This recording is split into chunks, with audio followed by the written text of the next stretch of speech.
Oh yeah, this is going to be a Blu-ray update. Mixed bag of titles here. First up, I'm going to show 2 titles that Signal One were kind enough to send to me to review. First up is the Mephisto Waltz. The plot for this, Alan Alda plays Miles Clarkson. He's a one-time hopeful pianist turned music journalist, and he's invited to interview Duncan Eli, played by Kurt Jurgens.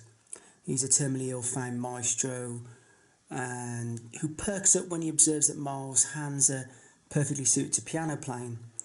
From this moment, Eli and Miles become very attached, to the point where Miles' wife Paula, played by Jacqueline Bisset, becomes very suspicious of the relationship. And when Duncan dies and Miles' character and abilities change dramatically, her concerns only grow, leading her to investigate the true nature of Duncan and his mysterious daughter. I remember this being a Midnight's movie double feature DVD with House on Skull Mountain, which is one of the very few I wanted but never picked up for some reason.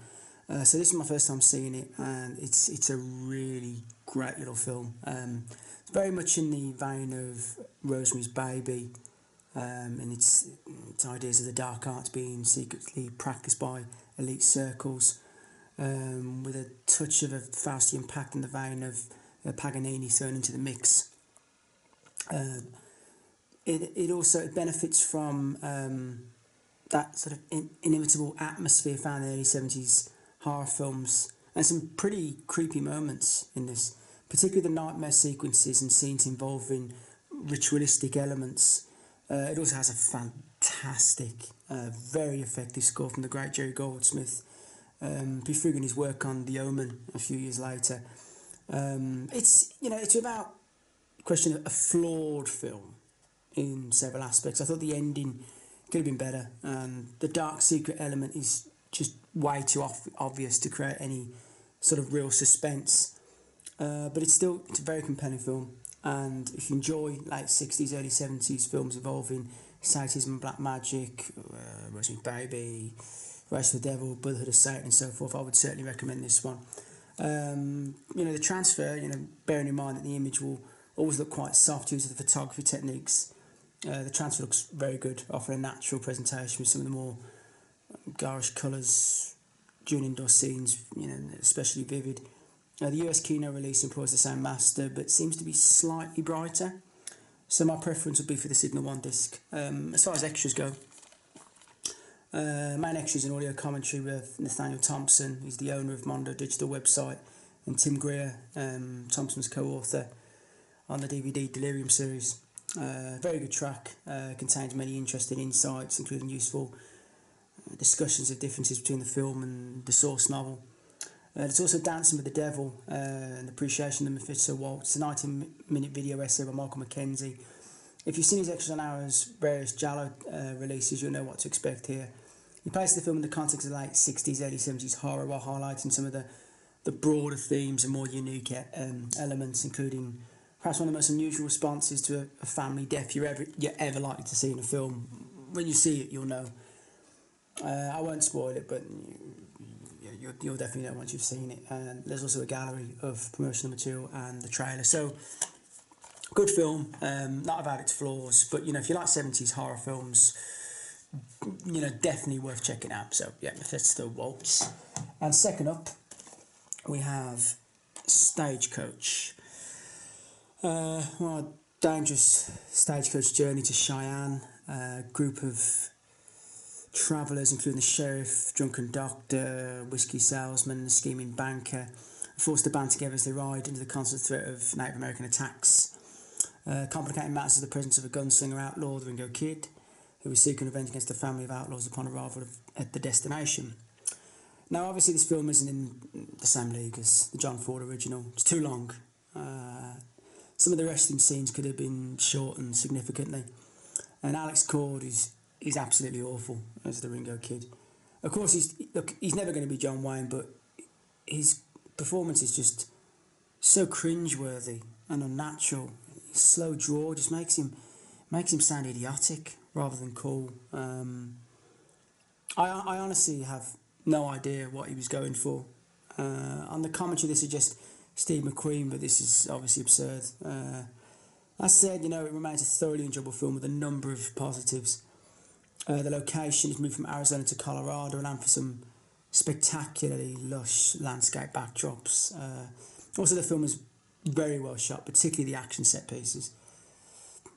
The climatic Native American attack sequence is absolutely outstanding, boasting some brilliant camera work and stunts, including a nod to the iconic moment in the original. The film is also surprisingly violent in places, especially the opening massacre sequence, something I certainly wasn't expecting.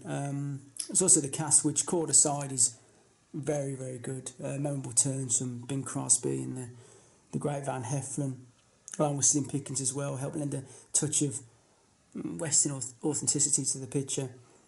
So while the film is inferior to the original and rather formulaic, it's still well worth seeing. If you enjoy Westerns, even if you haven't seen Ford's version.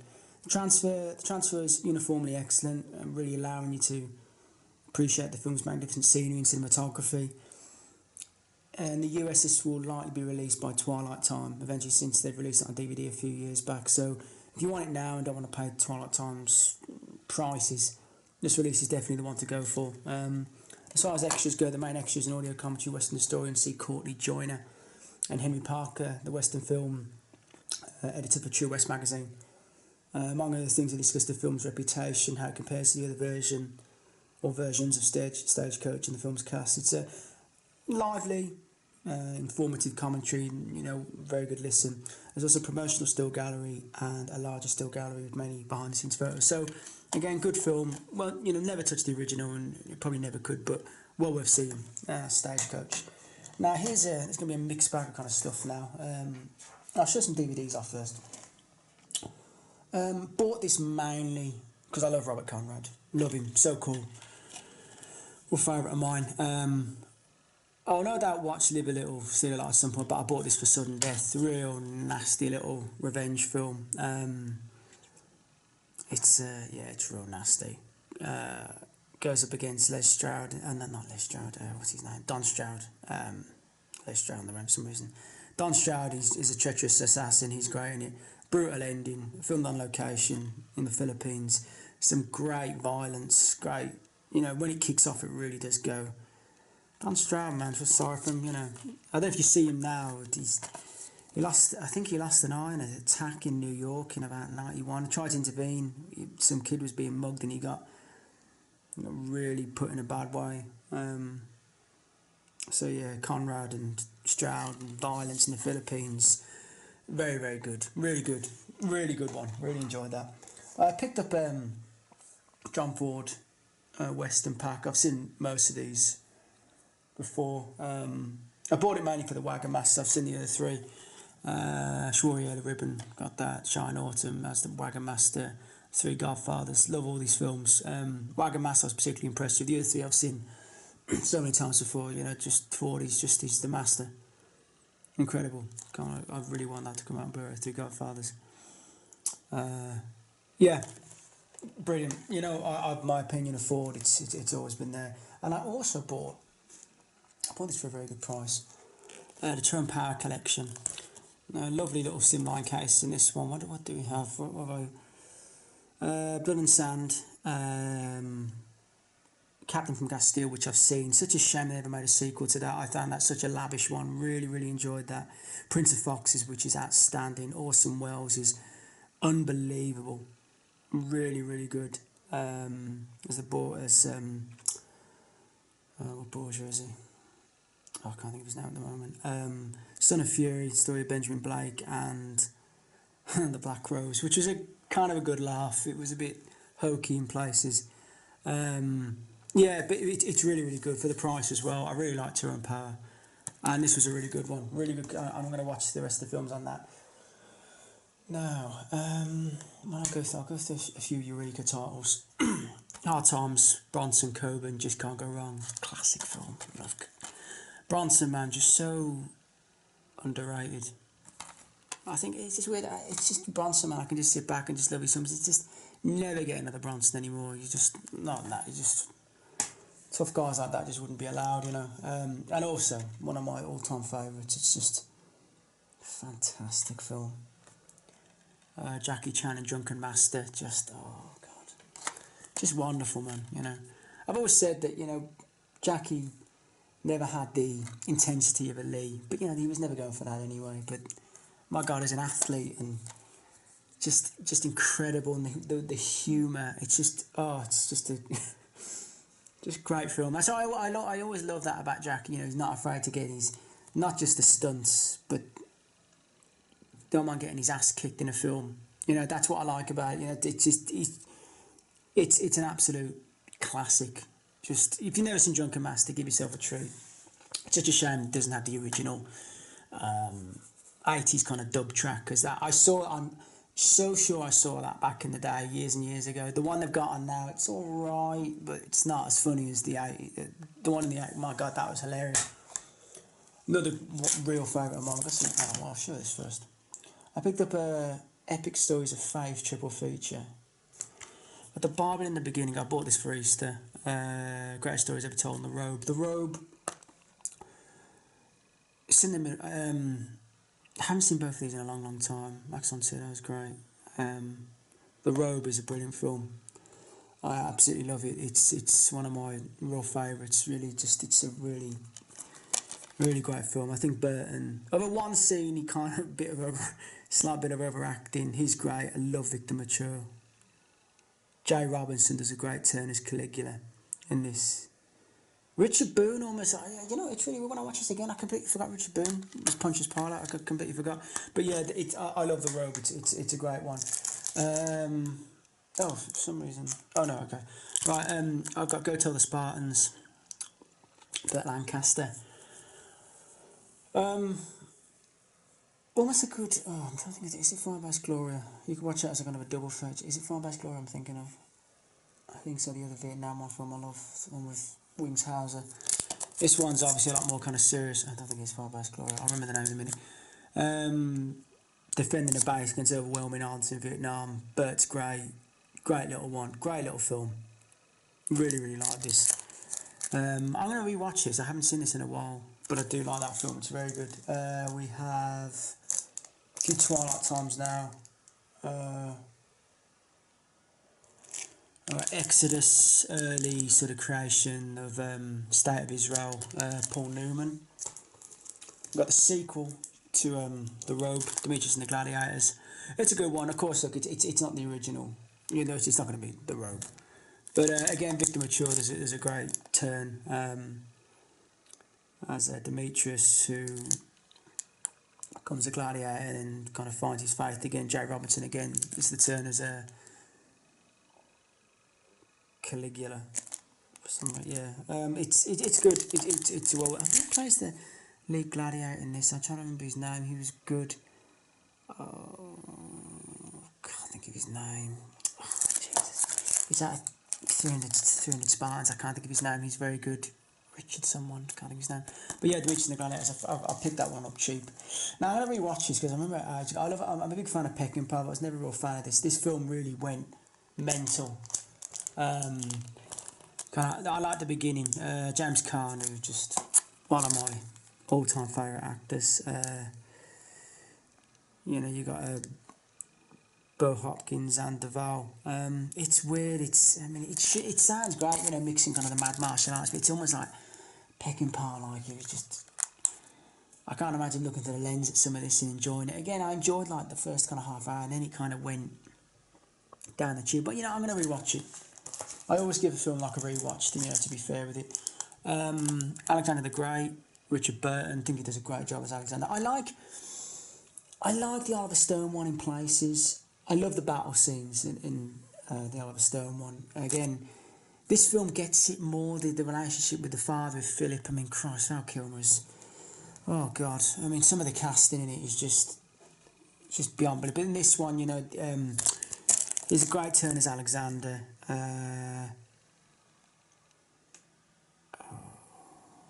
Frederick March as Philip. It's very good relationship with his father. It's again, some of the battles can't be obviously as lavish as, you know, the real, but it's still very, very good. It's the acting more than anything. I really appreciate the acting. Again, if This film could almost have the combination of some of the battles, such as Gargamella and the Hydaspes and the remake. But I prefer him as Alexander. I think he gets it a little bit more. Again, you know, it's Colin Farrell, just the whole acting in general, like the whole Irish accent thing. It's just kind of a bit silly. Of course, Vangelis' soundtrack as well is unbelievable in the remake. Not the remake, but you know, the other film. But again, this is very, very good. Really enjoyed it. I thought Burton was excellent as Alexander. Got a few more Twilight Times. Again, these films I really enjoyed. Hawaii, really, really good film. This has got the DVD version on it as well. Again, it's the roadshow version. It hasn't really got that much extra. It's not really nothing. It's probably it's about an extra 10 minutes. So I kind of watched that as well. There's nothing really too amazing in that version. It's not in the Blu-ray, but it's fantastic. It's the early kind of Christian missionaries to Hawaii and the impact it has on the Polynesian Islands. It's Max von Sydow, man, he's absolutely just incredible in this. Harris turns up in it. Richard Harris, he's fantastic. I really enjoyed this film. Really beautiful cinematography. But Sydow, man, Max von Sydow, some of his acting at the end, man, it's what a damn great actor he was, you know. Really, really Hawaii. And I also got the sequel, Hawaiians. Charlton Heston is Richard Harris's grandson, I believe. And again, you know, it's set in the late 19th, early 20th century. Again, very good. Probably not the sequel, but it's also got the a few early Chinese immigrants to Hawaii. The bit I tell you, the scene when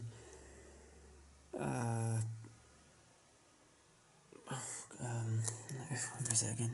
Mako, when he contracts leprosy. When he goes to the island of the lepers, you're quite shocked by it, man. It's quite shocking, and you expect, all right, you know, they'll help out, you know, fellow lepers, and it was quite, it's quite harsh, but it's a really good one. Charlton Heston again, you know, just great actor, really good. What I'll show now, I'll show a few mixture of kind of stuff here. And also what I'll do, some westerns here reminds me, I'll give a shout out to Clint Eastwood, fan for life, Carlos, messaging me, real good guy, you know, recommendations and stuff. Check his channel out, I'll leave it in the link below. Yeah, really deserves a lot of subscribers, real good guy, and please check his channel out. So I picked a few westerns from Kino. Got a Man Called Noon, Richard Crenna, Stephen Boyd. Love Stephen Boyd, great actor, died way too young. I don't know if you check that out. I've never seen that film. Another Wayne one of the I've only got a few kind of more Wayne westerns I've got to watch. This is from Kino again. Dakota. I love John Wayne. I absolutely. He's like he's bigger than life to me. I can't. I just watch his film again. I was watching again the Three Godfathers the other day. Just, man, great actor he was. People often forget, you know, they say, oh, he played the Duke and everything, but, you know, you forget what a really, really great actor he was. He's so good, just filled the screen, you know, just, it's unbelievable. One of my, just one of my heroes, really. I can't help it with John White. I just love him. Now, this is another cracking western. James Stewart. If you haven't seen any James Stewart westerns, do check them out, you know, because there's some brilliant ones. Broken Arrow, and this is one of the best. This is fantastic. Set around 1870, tension rising between the army and tribe of Apaches, and James Stewart wants to keep the mail running. Makes like a deal with the Apaches. Cochise, played by Jeff Chandler, who's amazing. He's amazing as Cochise. He's brilliant, and it's a brilliant western. Settlers break the peace treaty, and it's great. It's back and forth. You know what I like about it, shows the brutality from both sides. You know, it's really fair down the middle. It's a great western, really, really brilliant, and I couldn't recommend it enough. It's fantastic. Broken Arrow. Mixed bag of stuff now. Kickboxer, one of my just brilliant film, man. Good watch. Great ending fight, man. Great film, so good. Just love it. You just can't, mate. It's just wonderful. Just brilliant daftness. It's just great. It's a great one. Kickboxer. Another favourite of mine. Waterhill. Johnny Handsome. The kind of insane thing about this is old Mickey Rourke, when he's mangled at the beginning, kind of looks like Mickey Rourke now. It's crazy, but Morgan Freeman's great. Lance Hendrickson, just love him. Love him. Can't get enough of him. Mickey Rourke's great as well. Yeah, it's a really good one. Quite nasty in places as well. It's a good film. If you've never seen Johnny Handsome, definitely check that out. One of my all-time favourites. Picked this up from Japan. It was decent enough price. And I want to get Orca as well. That's another one I want to get from Japan. Extreme Prejudice. Oh Jesus God! I mean, when you talk about manly films, I mean, it's like Peck and Power had a child, and that child was Waterhill. I don't know. This is like the best of sort of Peck and Power and Waterhill going to blend it together. It's just so badass. I can't even just. Oh, Powers Booth, badass. Nick Nolte, just badass. The whole film, and then you've got, my God, Michael Ironside's group. William Forsythe, Clancy Brown. Another kind of, I can't remember the big black guy. There's just, I have sexually seen him in something. I can't remember what he's out of, but just so badass. The body count's insane. Just squib galore. Oh, just so many great shootouts, man. It's like I said, it's like a modern kind of western. The shootout at the end, you can just tell you can tell the same, kind of in the same way Die Hard 2 and Predator 2 and done a little bit after. You can just tell the body count was probably a lot larger, but it's just, it's so good. You've never seen Extreme Prejudice. Again, it probably looking about 2025, getting it from Japan, but definitely get it. It's just, God. One of the best, one of my all-time favourites. 13 Days. Real fact, this is a great film. If you've never seen Missiles for October as well, with William Devane, that kind of covers the same thing. The Kennedys, they kind of big up Costner's role. He's Kenny McDonald. Is it McDonald? Yeah, he's advised to the president. Yeah, Kenny McDonald. Talk about the 13 days leading up towards the Cuban Missile Crisis. Some good acting. Donaldson directs it really well. I think Bruce Greenwood as Kennedy, really understated performance, does a really good job. Don't like the guy who plays Bundy. I think he's I know that he's not good. I don't like him. He doesn't play Bundy. George Bundy doesn't play him very well. Oh God, who plays McNamara in this? He's good. He's pretty good. The guy who plays Dylan Baker. Yeah, it's a good one. 13 Days. Definitely check that out. It's a very good film. One again, Peck and Power, two brilliant films here. If you've never seen these films, Randolph Scott, John McCrea, Ride the High Country. Oh, brilliant. Two aging Men of the West. Really, it's one of those the end of the West type films. It's unbelievable film. It's brilliant. Great ending as well. God, it's so good. Oh God, the group they go up against in this. I mean, you've got. I won't spoil this. I won't spoil them, but it's a great collection of scumbags, all moulded together. It's brilliant. It's fantastic. It's just a outstanding film. It's brilliant. If you've never seen Ride the High Country, definitely watch it. What an ending! What an ending! This is again another great film, great political thriller. John Frankenheimer. 7 Days in May. Kind of a Frederick March. He's a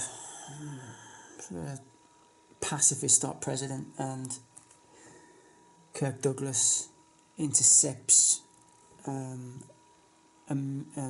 message that indicates there's going to be a military coup against him. Very good film. Again, what I like about it, it's conflicting kind of personalities. You don't know who you're rooting for, because there are times when you look at Bert and you think, yeah, I can understand what his politics here and here, and you can understand what the president's saying, and it's great for the acting. Oh God, these men, you see Kirk and Bert, and My God, so much charisma. Oh God, the charisma was just off the scale. I've never seen anything like it. You don't get that anymore.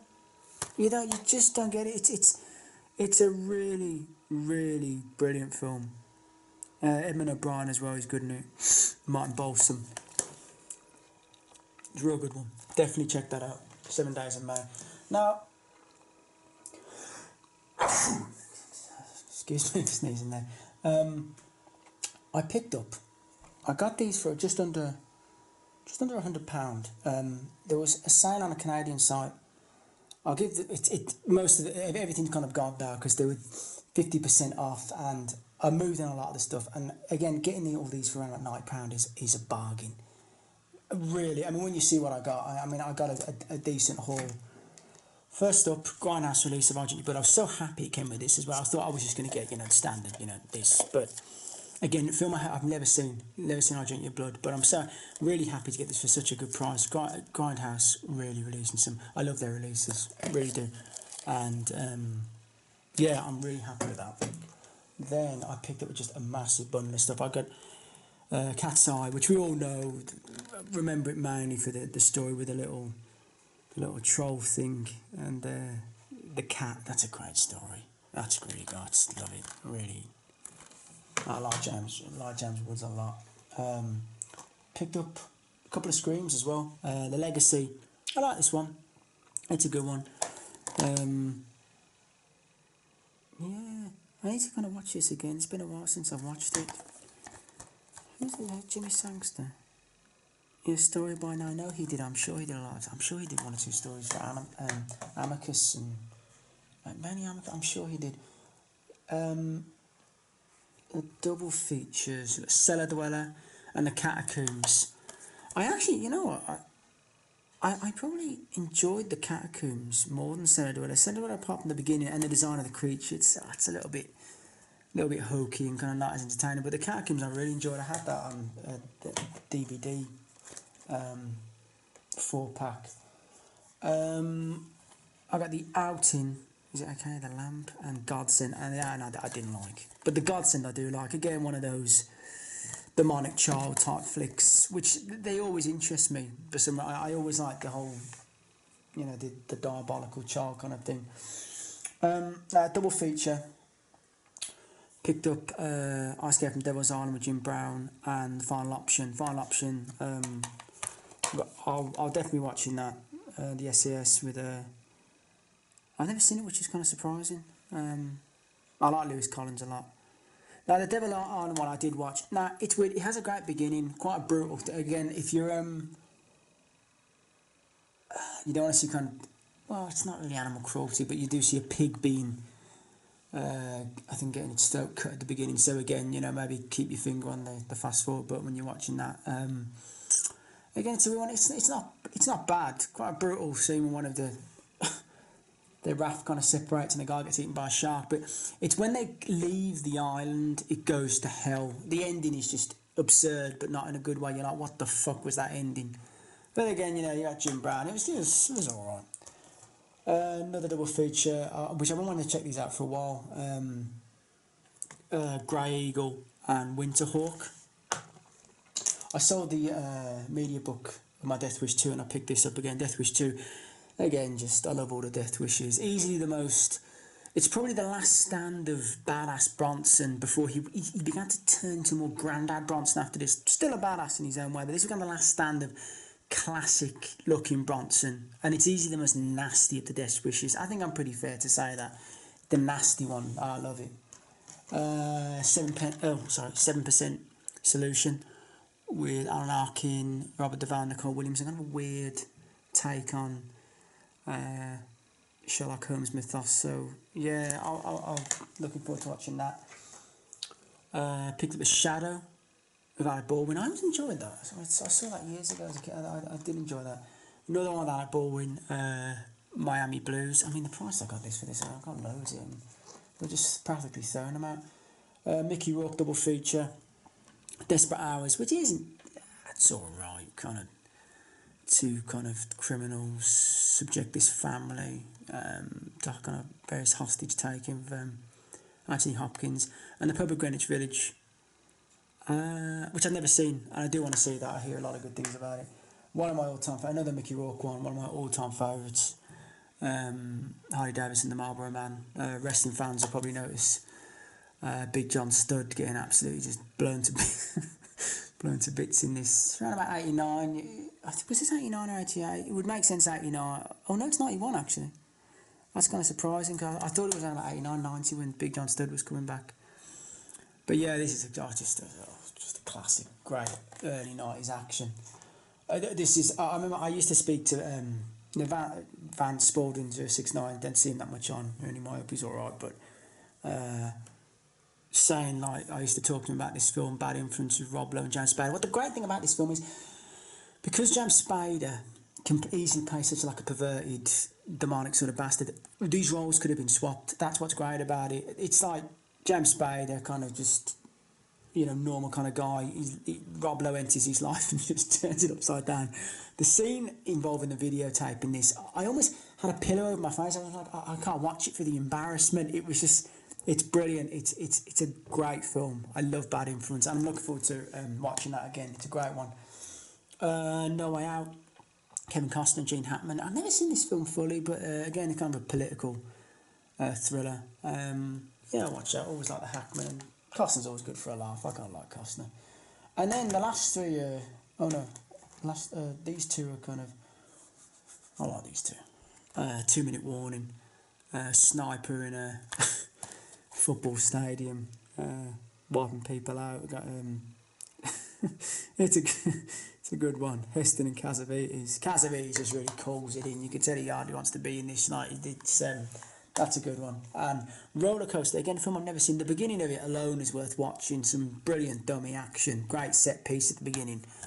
Yeah, I like that. And I think I might swap the first cover art's better on that. And again, I picked this up because mainly for the unrated colours, including scenes not released. Colours, great one. Directed by Hopper, does a great job. Sean Penn, kind of hot-headed young rookie. Robert Duvall, the older cop, got his head screwed on. Love the stunt in this when it's the black guy in this with the dreads. Oh no, Glenn Plummer goes through the window. A fair play to the stunt guy in this because he sells it absolutely amazingly. It's a great film, colours. I really like it. Do really like it a lot. And then it's a mixture of kind of horror titles at the end. Got the Wishmaster Collection, Vestron. I've seen the first Wishmaster. I haven't seen the others. I like the first Wishmaster. I think it's okay. Again, it might suffer again watching it, but I kind of enjoy it. I kind of got for a fairly decent price. Tales from the Hood. Again, I like a lot of the stories on this. Some stories are better than others, but it's heart and its heart's kind of in the right place. And great. I've always thought, I think this anthology will probably be quite mundane, but I think Corbin Burnson's role, I think he's great. But Clarence Williams III, I've always considered him, I think, a great actor. When you tell an actor by his eyes, I mean, he doesn't have to turn up in this film and be really good. Kind of like a cheap kind of horror film, but he turns up and just absolutely fucking nails it. You watch the ending of this film, man, when there's almost like tears in his eyes. We would always do crime well, Clarence. Or if he's either playing a scumbag or when he's oh god, Wesley Snipes film when he's a he's a heroin addict. Oh, I can't think of its name. It's something Hill. I can't. Is it Sugar Hill? I think that's it. His acting in that is unbelievable. Again, 52 Pickup as well. He's great in that. Great, it was worth it for just him. Again, good, solid, fair, anthology. Bit misplaced. Some of the stories are better than others, but it's a good one. Well seen. I'm happy Screen released that. I had a DVD. Christ, that was rare. That was really hard to find. Next up, this is just absolutely brilliant film. Almost Human with Thomas Millian and Henry Silver. Henry Silver's a tough cop on the trail of Millian, who's just an absolute, I can't even put it into words, just a fucking madman in this.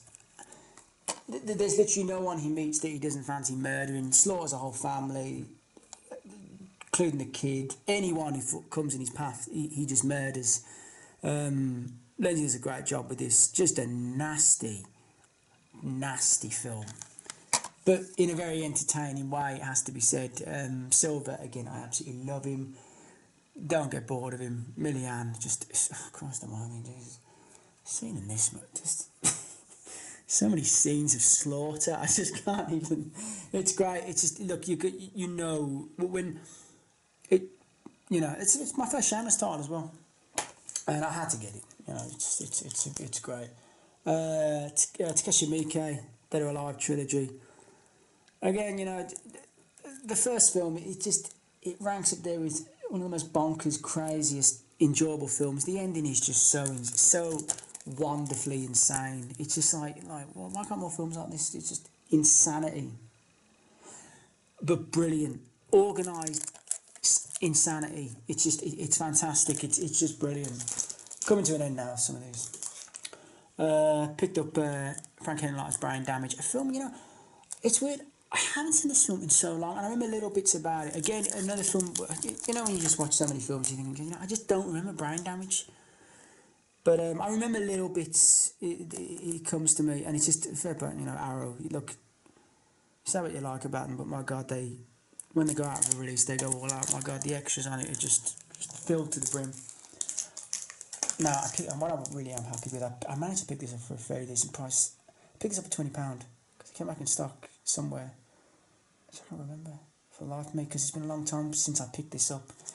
The Zombie Flesh Eaters Steelbook, and I'm so happy to have it because, as you know, went out of print and it's just asking kind of silly prices. But again, it's in good nick, very very good nick, and I'm just absolutely delighted to have it.